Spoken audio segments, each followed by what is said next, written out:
I will resign to give way to a new president. Nananawagan sa Kongreso si Pangulong Rodrigo Duterte na bilisan na ang proseso ng paglipat ng bansa sa federal form of government. Narito ang hatol na balita ni Victor Cozare. Sa kanyang talumpati sa harap ng mga opisyal at kinatawan mula sa ARMM, Region 9, 10 at 11 na apektado ng armed conflict, nangako si Pangulong Rodrigo Duterte na sa ilalim ng kanyang panunungkulan, makakatikim ng pag-unlad ang Mindanao. Ako na yung nakikiusap sa inyo, I make the guarantee na kayo, we will treat you equally. I will see to it na yung Moro o Kristiyanos o Igorot will be treated alike sa panahon ko. Bigyan ninyo akong kunting panahon. I will improve the Moro land, Mindanao. Isa sa susing nakikita ng Pangulo para mapaunlad ang Mindanao ay kung matuloy na ang paglipat ng Pilipinas sa isang federal form of government. Sa ilalim ng federal system, hahatiin sa mga rehiyon o state ang bansa kung saan ang mamumuno sa bawat dibisyon ay magkakaroon ng malaking poder sa pamamahala, hindi kagaya sa kasalukuyang presidential bicameral system na ang pamamahala ay nakasentro sa Metro Manila. Kaya apila ng punong ehekutibo sa Kongreso, bilisan na ang proseso para sa pagpapalit ng sistema ng gobyerno. Just hurry up the process.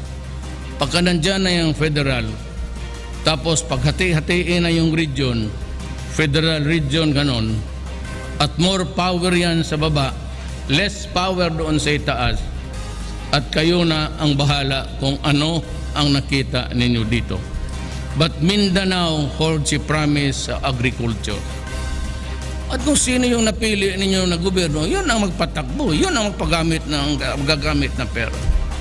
So you elect men, yung honest, na talagang may fervor, na tulungan niya yung kapwa niya na Moro. Yan ang importante dyan. Ayon sa Pangulo, kapag naipatupad na ang federal system of government, handa siyang magbitiw sa pwesto upang bigyang daan ang bagong mamumuno sa bansa. Pag natapos yan ng 3 taon, ay asahan ninyo, I give you my word, pag nandyan na yung framework, I will resign to give way to a new president. Victor Cozare, UNTV News and Rescue, Philippines. Ipinaalis na ni Pangulong Rodrigo Duterte ang lahat ng checkpoints sa bansa, lalo na kung wala namang konkretong dahilan para dito.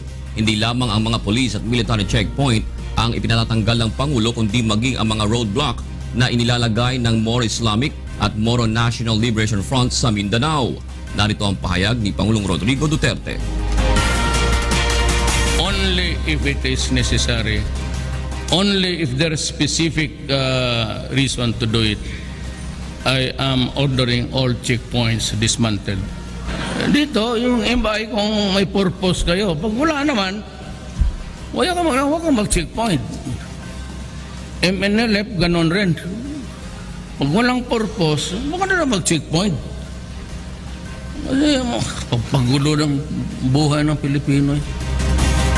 Ayon naman kay Defense Secretary Delfin Lorenzana, sadyang marami na talagang checkpoint sa bansa kaya babawasan nila ito. Tatandaang pinaigting ang seguridad sa bansa at paglalagay ng checkpoints nang magdeklara ang Pangulo ng State of Emergency on the account of lawlessness violence matapos ang Davao Night Market bombing noong Setyembre.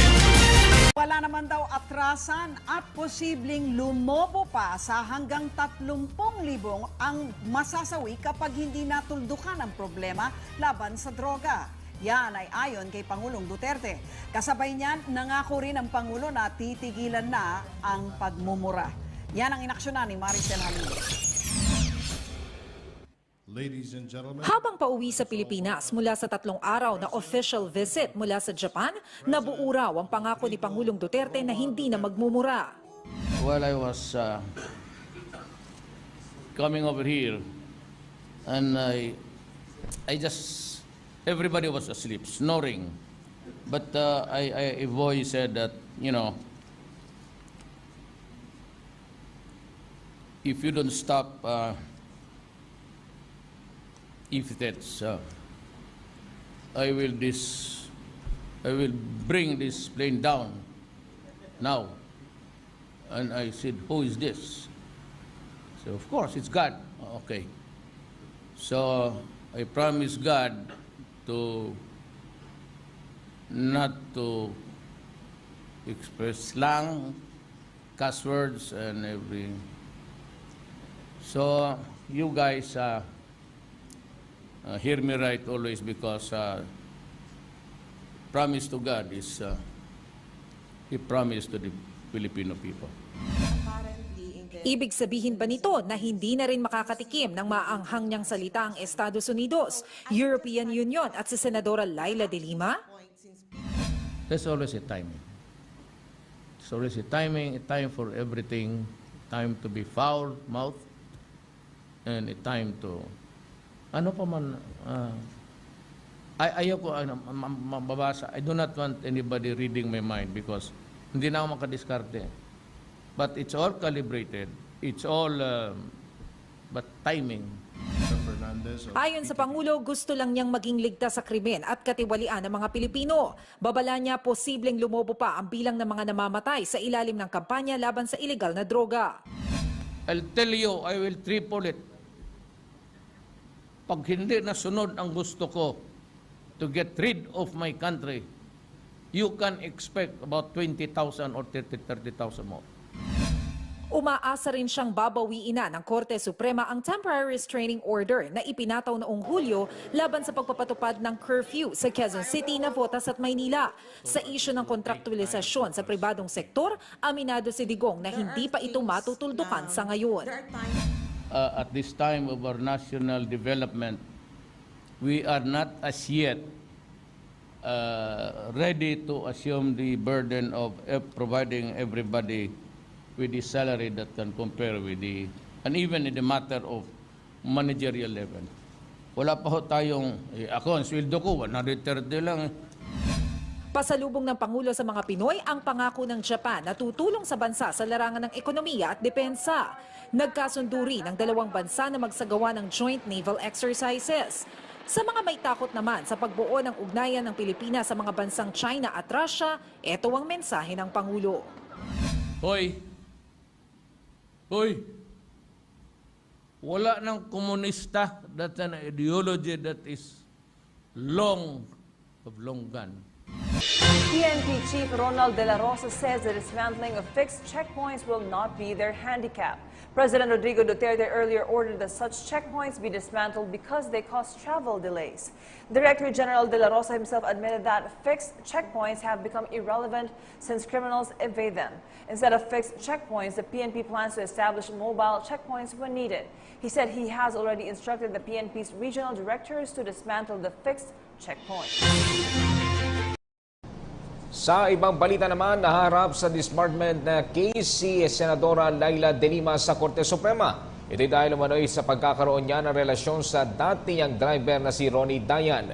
Ang naturang kaso ay inihain nina Volunteers Against Crime and Corruption Chairman Dante Menes, dating National Bureau of Investigation Deputy Directors Reynaldo Esmeralda, Ruel Lasala at weteng whistleblower na si Sandra Cam. Pangunahing basihan ng kaso ay ang testimonya ng ilang convicted inmates, maging ang pahayag ng bodyguard at iba pang dating malapit na tauhan ng senadora.